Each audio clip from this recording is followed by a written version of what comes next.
Good evening and welcome back to all of my One Day at a Time bloggers. I hope that everyone had a wonderful weekend.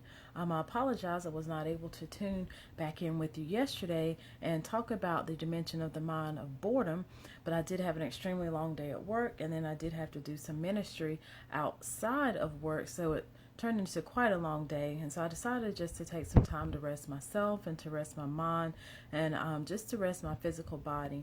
That is something that is also very important to you bloggers, for mental health and clarity. Sometimes we just have to take a step back and take time for ourselves to re-energize and just to rejuvenate so that we can be a successful individual, and also just be more productive at what it is that we are striving to achieve.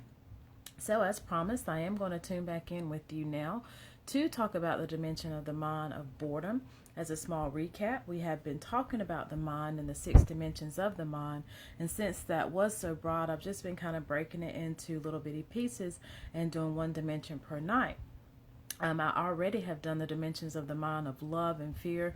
I definitely encourage you, if you have not heard those, to go back and start with those, because all of those are building blocks for every dimension that I move forward to talk about. So again, today we are talking about the dimension of the mind of boredom. So I'm going to go ahead and read to you some notes that I have for you, and then we will get more in depth on that information and try to explain to you how boredom can be a positive or a negative dimension of your mind. So boredom is basically another dark nature in the mind. Boredom is a state when the mind feels a sense of disinterest with the now moment. Boredom is mostly a harmless state, but prolonged boredom can lead to states of depression.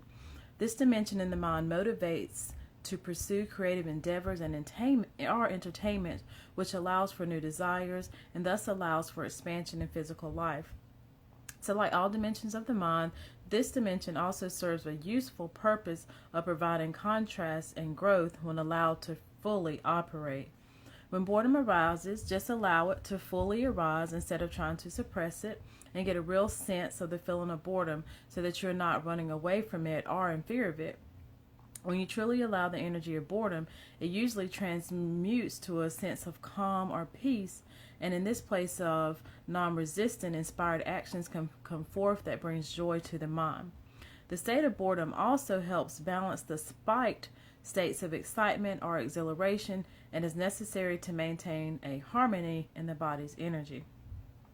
Now, that is, of course, the bulk of what we're going to talk about today, but I always like to break it down into layman's term, with personal things that I've been through and just things that I think will make it easier for you to understand. So like I earlier said, boredom is a dark space in the mind, but it can be a very positive or negative dimension of the mind. Positive boredom can be a sign that it's time to move on and start embarking on another journey. Remember, I keep discussing with you that mental clarity and mental freedom is not just one single journey, it's not just one single destination, but usually it's a series of journeys with new destinations each time. Often the journey gets harder and harder, but the harder it is, the more rewarding the destination is. For instance, I love to travel. That is definitely something that Libras like to do. If we could get up and travel every day, it's something we probably would do.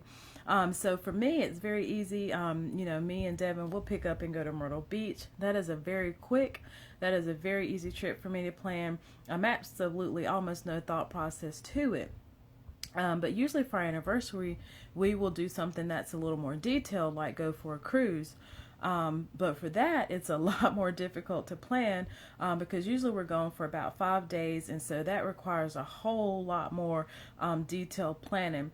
I have to get childcare for my two little daughters. I have to get animal care. I have to make sure that both me and Devin have the time off from work.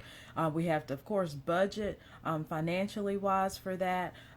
We have to make travel destinations. We have to pack, make sure we have everything. So basically, that journey is a lot more complex. It's a lot more planning, but it is also so much more rewarding because we're going somewhere usually like the Bahamas. We've been to the Bahamas. We've been to Cozumel. We've been to Freeport. We've been to quite a few places, but again, the journey to that destination is a whole lot more perplex versus me planning the journey to Myrtle Beach, which is very simple and right down the road. So basically, that's the same as life. The more rewarded, excuse me, the harder the journey, the more rewarding of the destination. Boredom is a key factor in determining where we are on our journey. Usually it'll let us know if we're at the end of our journey or if we have lost focus. A good example of that is basically if you're working on a job and you absolutely are bored out of your mind pretty much. That could be a sign that you have achieved your maximum potential at that job and you've reached your destination at that job and it's time for you to move on. Personally, for me, I was working at a job. In the beginning, it was extremely difficult. I mean, it was difficult in the end, but just for different reasons, not because of my ability to do the job, but basically, I felt like that I was maxed out at the job. I mean, I was excellent at the job. I was very good at the job. I was training at the job. But at the end of the day, it was a very, very easy job for me. And I did find myself at times not being mentally challenged and feeling bored.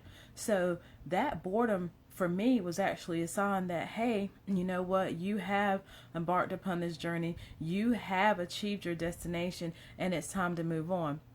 So that is a good way that boredom can be positive, because it can be an indicator that you have achieved and you have grown, and it's time for you to move on to bigger and better destinations. um, a way that boredom can be negative is that when it becomes debilitating to you and it starts affecting your everyday life. For instance, you have decreased productivity, you have a lack of drive and desire, you have a loss of focus for your destination. For instance, if I would have remained on my job and I heard that I was bored in my mind and I felt in my spirit I was bored, but I continued on that same monotonous journey, and then I would have started being less productive. I would have lost my job, and some of the time I did feel that way, honestly. And since you have gotten to your destination, then you lose sight of a destination because you have already achieved it, and now you're just kind of like a hamster on a wheel, just turning and turning, but not actually going anywhere and not actually achieving anything. This is a very, very poisonous dimension of our mind, to actually be bored and not act upon it. So again, to have that boredom is great. That's your first initial sign that it's time for you to move on. But if you ignore that and allow that boredom to actually become a mental cloudy spot for you, and you start losing your focus, then that is also it can also be very debilitating to you. You can become basically like stagnant water.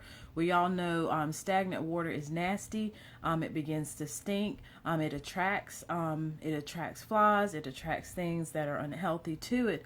And something that could be a great asset, which we know is water, actually will become very toxic because it is sitting still. It is stagnant and it is very complacent. The same as with you. If you allow this boredom to come in and poison your mind, then you become stagnant, complacent, and you become a poison asset for yourself and others around you. So moving on, let's talk about also how the mind will actually affect the brain when the mind gets bored. A good example of that is, have you ever been like, you'll leave work and then you get home and you're thinking, my goodness, I don't even really remember the drive. I don't remember the journey. I don't remember the turns I took. I don't remember how I got here. You physically got there, but you can't remember in your mind how you did that. That is because the mind has become bored. The mind is in a capacity of bored. The mind is in a state of boredness, if that's a word. The mind is in a state of being very, very bored. And so then it's kind of like the mind and the brain will have a disconnect, and the brain will kick in, because again, the brain is all physiological processes, and the brain it has memory encoded in it. So your brain, if you've taken the same way home every single day, then your brain has encoded in directions to get home. So your mind has basically disconnected itself And so your brain takes over and it physically gets you home. This is a very, very bad state to be in. It's almost like you are unconsciously not aware of your conscious. So I'm going to say that again. You are unconsciously not aware of your conscious. That means that you don't even realize that you are in a conscious state of being. And this state of being has actually led to a lot of motor vehicle accidents, that has killed people or put people in the hospital for a long amount of times. But that is because, again, your mind is in a bored state. And so it disconnects itself from the brain. And then the brain, which is just strictly for physical and strictly for survival, just it operates on what it knows. It gets you home, but you have completely missed the conscious effort of getting there. And so that can be very dangerous. It's almost like a zombie mentality. It's only focused on one thing, getting you home, but it's not focused on the surroundings which are around you, which can be extremely dangerous as a driver. So I know it sounds silly, but I myself, I will take 3 to 4 different ways home every week, and not even the same way each week. Like, say Tuesday I take a certain way, then the next Tuesday I take a different way, and I do that because that keeps my mind in a deliberate state of awareness, in a deliberate state of consciousness. You never ever want to operate out of your unconscious. So my question to you is, what do you do when that dimension of your mind is asking for change because it is bored with the now? Again, what do you do with the dimension of your mind of when you're bored because it is bored with the current now? That leads me to my little side topic for today. You know, I always have a little bit of side topic that I like to throw in there that I think is beneficial to me and that I think will be beneficial for you. So I'm going to pose this question to you, and you can just answer it or you can even type it back to me. But my question to you is, what current state are we living in now? Are we living in the past? Are we living in the present? Or are we living in the future? Currently, as we are talking and as you're looking at my blog, are we living in the past? Are we living in the present? Are we living in the future? The actual answer to that question is that we are actually living in all 3 of those dimensions at the same time. I know a lot of you said, of course, we're living in the present. Duh, Nicole. No, we are actually living in all 3 of those dimensions and capacities at the same time. And so you asked me that question, I'm going to answer it for you. But first, let me go ahead and just give a shout out to KRS-One. He's someone that I have talked about in a previous blog. It's someone that I watch on a regular basis. The KRS stands for Knowledge Reigns Supreme. He is an extremely, extremely educated and well-enlightened man on all these topics that we talk about. So I did get some of this information for him, and so I did want to just share it with you. But I encourage you, if you have a moment, to Google him. He is also a great resource for talking about some of these topics that we have previously discussed. So the question is, how are we living in the past, the present, and the future? So at this very moment, you are listening, in the present moment, you are listening to One Day at a Time blog. And this One Day at a Time blog is focusing on you and your mental clarity and your mental freedom. So say today I've said something to you. We've talked about what boredom can do to us. I told you, you know, maybe tomorrow you should take a different way home from work. So at this present time, you are listening to what I'm saying. And so tomorrow you decide, hey, guess what? I am actually going to take that different way home from work. So now this present moment that we're living in and what you are saying is actually affecting your future moment. You are actually living in the future by saying, I am going to physically take a different way home tomorrow because I realize I do get complacent when I'm driving because I take it every single day. So as you're thinking that, then you go ahead and plan in the different way you're going to take. And so tomorrow you actually take that way. And say, for instance, the way that you normally take, there was an accident on that normal way that you take, and you get home and you see it on the news and you're like, oh my goodness, if I would have taken that way at that time, I probably would have either been involved in the traffic buildup from it, or I could have been involved in that accident. But instead, I chose to take a different way because I listened to the One Day at a Time blog. So you are also affecting your past by choosing to physically take another route tomorrow. So tomorrow you'll say, thank God I chose to take that route. And so in your past is what changed that future. For instance, saying what you said tonight will be the past for you tomorrow. So tomorrow you will acknowledge your past and say, I was a blogger with One Day at a Time. I listened to some information, I took it in, and I put it into effect. So your past will affect tomorrow, which is your future. What you're saying right now will be your past for tomorrow. You are deliberately saying today you're going to make a change for tomorrow. Tomorrow you make that change.